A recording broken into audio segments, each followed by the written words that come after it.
underway and is expected to cover key areas including defense cooperation, trade, energy security, technology, and Indo-Pacific strategy.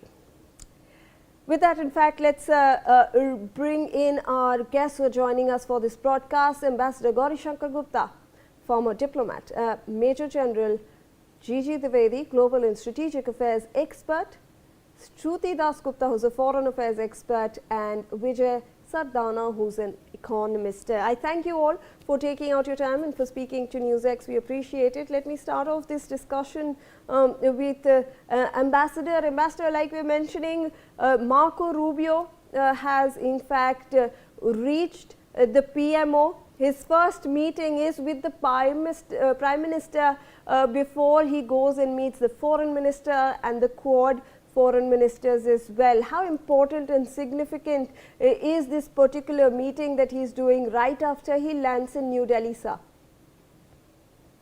Good afternoon, Shivani. Good afternoon to all my co-panelists. You see, after Trump took over the presidency, Vice President J.D. Vance came to India with his spouse. That was the first official visit from American side. Of course, PM also visited White House and he paid a visit to Washington.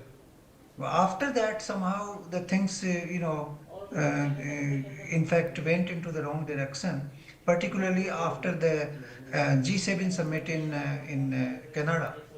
Thereafter, the PM was again invited at that summit by President Trump, but PM somehow could not make it.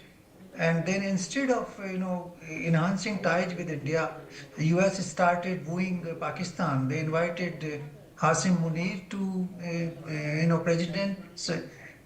In White House, he was hosted for a lunch, and then in fact on top of it, India was imposed with 50% additional penalty for Indian exports to US, particularly because India was importing oil from Russia.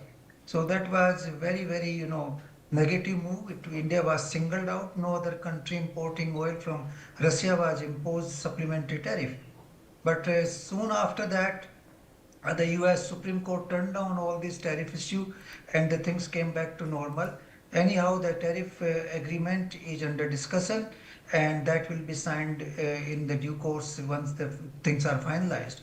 So what Rubio has come here is basically to mend that strain and stress which has been caused in the last 7-8 months between the relations of our two countries.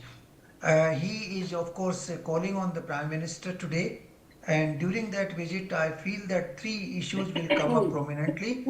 One is the issue regarding the Gulf crisis and the Strait of Hormuz, and because of that energy crisis everywhere including India.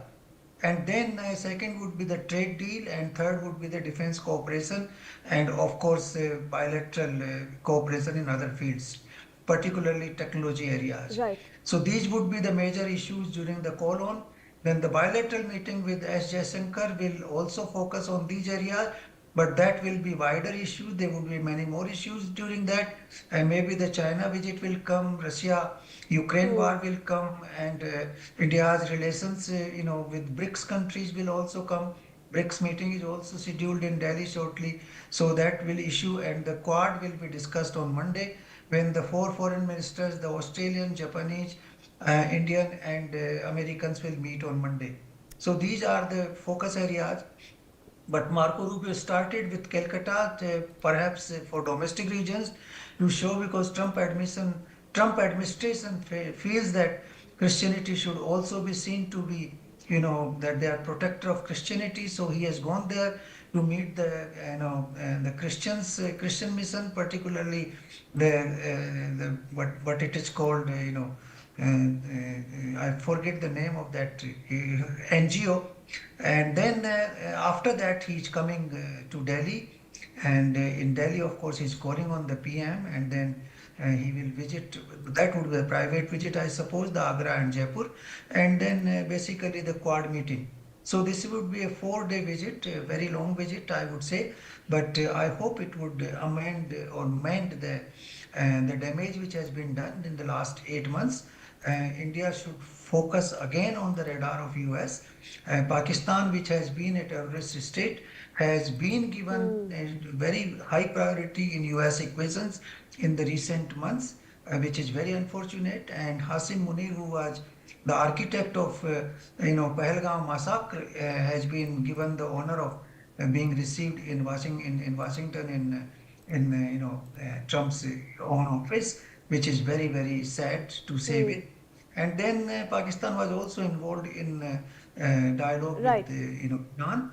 So all these things will figure, I'm sure, and Rubio will try to convince India that India is an Right. So, important country. He has already made a statement, point taken, so I Ambassador. So, support. terrorism is something that India will also likely focus on.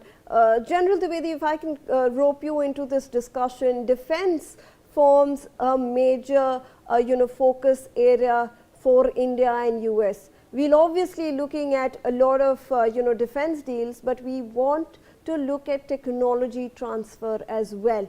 Do you see that that is something that will happen, that's something that US will agree to, because we already have a lot of talks with Boeing going on, we have the GE engines for our own LCA Tejas, but do you think that technology transfer, something that India is pushing for in all its defense deal, is something that the US will look forward to sharing?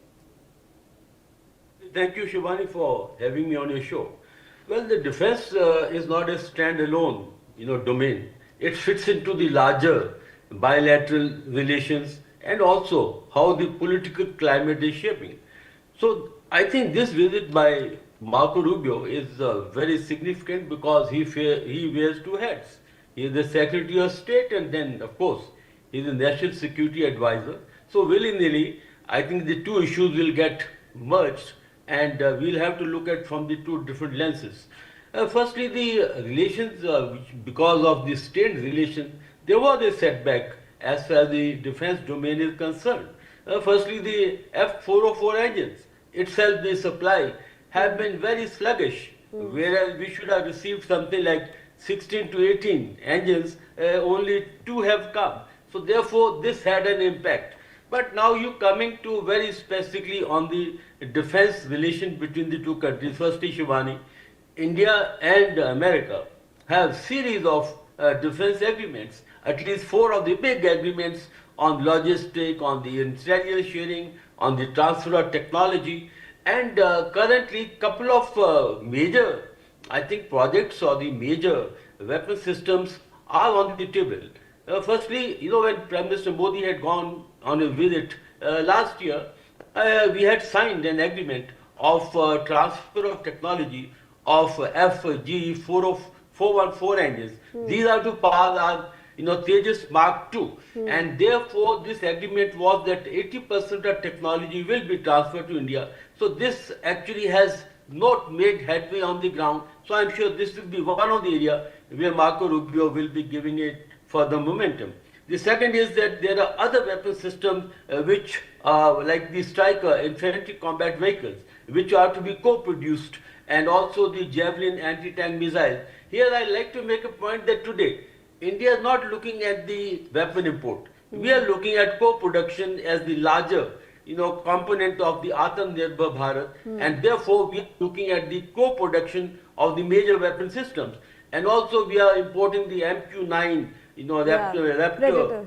Predator drones. Yeah, I'll just finish with one last sentence. So therefore, my concluding sentence is that defense fits into the overall political relation between the two countries. Once there's a reset, I'm sure the defense will automatically gain ground, and a number of other issues like joint training, joint access will also come into play. Shivani. Absolutely. In fact, before I go and rope in my other guests and panelists on the discussion, I'd like to introduce this piece of information that is coming our way. US Ambassador to India, Sergio Gore, has posted a picture on social media. The picture that you see on your screens right now, which will be put out on your screens, is from Marco Rubio's flight from Kolkata to New Delhi. So this is in fact the breaking news that is coming in. Sergio Gore has in fact put out a social media post regarding his flight from Kolkata to New Delhi. There you have it. Those are the visuals. You can see Marco Rubio, you can see you have Sergio Gore as well, and there is another distinguished gentleman who is present along with this. All right, let me in fact go across to Mr. Vijay Sardana, who is an economist, for discussing trade between US and India, because that is something that is obviously making headlines.